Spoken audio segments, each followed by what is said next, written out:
Tony Hawkins' life ended suddenly on the 21st of December 1988. He was on board Pan Am Flight 103 from London to New York when it was blown apart by a bomb.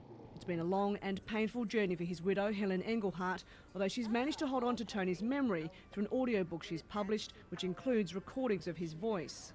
It's a love story and the end of a marriage. But the grief felt by Helen and other victims' relatives turned to disbelief and anger a year ago when the man convicted was released from prison on compassionate grounds because he had terminal prostate cancer. Last year it felt like the scar tissue that I had was torn open and I had to grow some new one again. It was like sliding down a chute to an emotional state that I didn't want to be returned to. Most of the victims on board Pan Am Flight 103 were from New York State and New Jersey. Among their surviving relatives, there's still a great deal of suspicion over the circumstances surrounding Megrahi's release, including allegations the oil giant BP was involved. According to leaked British ministerial documents, BP and London lobbied the Libyan government for a multi-billion-dollar oil contract, and a prisoner transfer agreement including Megrahi was discussed as part of the deal.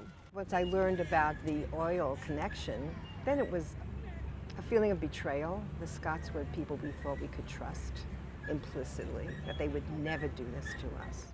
If BP is found to have gained access to Libyan oil reserves by using a mass murderer as a bargaining chip, then make no mistake, any money it makes off of that oil is blood money, pure and simple. Senator Menendez is leading a small group of US senators pushing for an inquiry into Megrahi's release. And this week, Menendez made a public call for whistleblowers to come forward with any further inside information on the case. While the British Prime Minister agrees Megrahi should still be behind bars, he has rejected calls for an official investigation. Cameron and BP have admitted they held talks with the Libyan government, but denied Megrahi's name was mentioned. Bert Ammerman lost his brother Tom on the Pan Am flight. In the back of your head, a little bit in your heart, you've lost something that makes no sense. He's not surprised Megrahi hasn't died and believes Washington's inaction speaks volumes. What we are doing, in essence, is saying to Gaddafi, continue to laugh, continue to use your oil, and in maybe another year or two you'll get back into the state-sponsored terrorism business because it's working.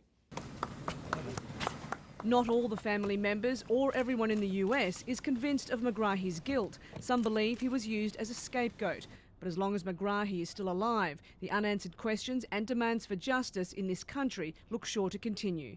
Cath Turner, Al Jazeera, New York.